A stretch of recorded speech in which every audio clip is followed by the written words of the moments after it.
All right, buddy. John, Dan, PTS Dan. How are we, Dan? Hey, John, good.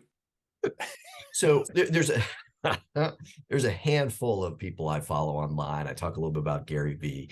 I'm also a big Simon Sinek fan, and he does a lot of different things that he puts out video wise. He's written a handful of books.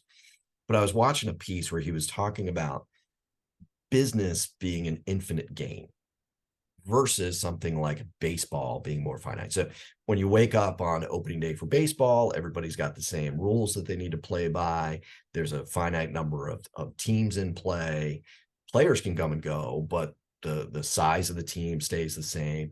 All the rules are defined and everybody's got to work within that. In most business, it's not finite because tomorrow I can wake up and there could be three more people out there saying they're PT in essence, and I've got new competitors. I can lose competitors. The game can change. The target's now that way when it used to be that way, and it's really ever evolving. So, can you talk a little bit about how businesses can stay more on top of things as best they can, and how sales impacts that?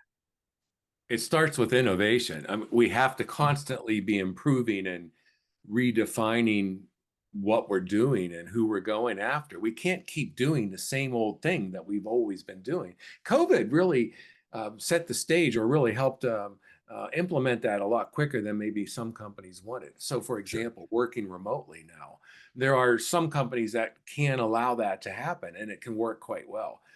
Others learned that that was a mistake and we need to get everybody back. But take a look at these videos that we're doing. We weren't doing these a couple years ago. Yeah. Nope. And so it's very easy to go, well, we don't need to do them. We've never done them before. Well, no, because they provide a tremendous benefit. Now, here's the interesting thing is who knows what we'll be doing a year from now, Yeah. right? It can change. And so innovation has to be there. But the flip side of that is we also have to make sure people still trust us. We need to innovate without losing trust. And that's how you keep that infinite game going. I think most business owners, say to themselves, we've never really arrived. We're always striving to get Yes. better. Yes. There are Yes. some that get fat and happy. I get all of that. But I think most are always striving to do better and more. The problem is we still try to get better and more doing the same things we always did. And maybe it's time Yes. to step back and say, all right, how do we do this a little bit differently using whatever is at our hands to be able to do it? Yeah, and that's hard to do, especially if you have a history of success, however you define it, and you've been at it for a while.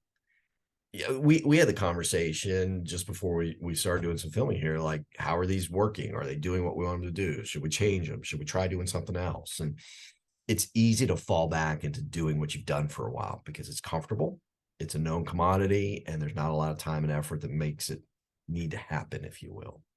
And I think that holds people back a lot. Um, yeah, The landscape is just cluttered with businesses that we all thought were high and mighty and have failed. And yes, as I was preparing for this question, I was thinking of Kmart, or yeah, Hill's Department Store, or yeah, in Western Pennsylvania, it was King's Family Restaurants. There are certain things that you're like, these places will never die. There's so many of them, and they're gone. yeah. And I don't need to get into the reasons why, but we've got to be careful because no matter how well established you are, you could be gone a year from now. Yep, yep. All right, go innovate. Have a good Take day. care. You too.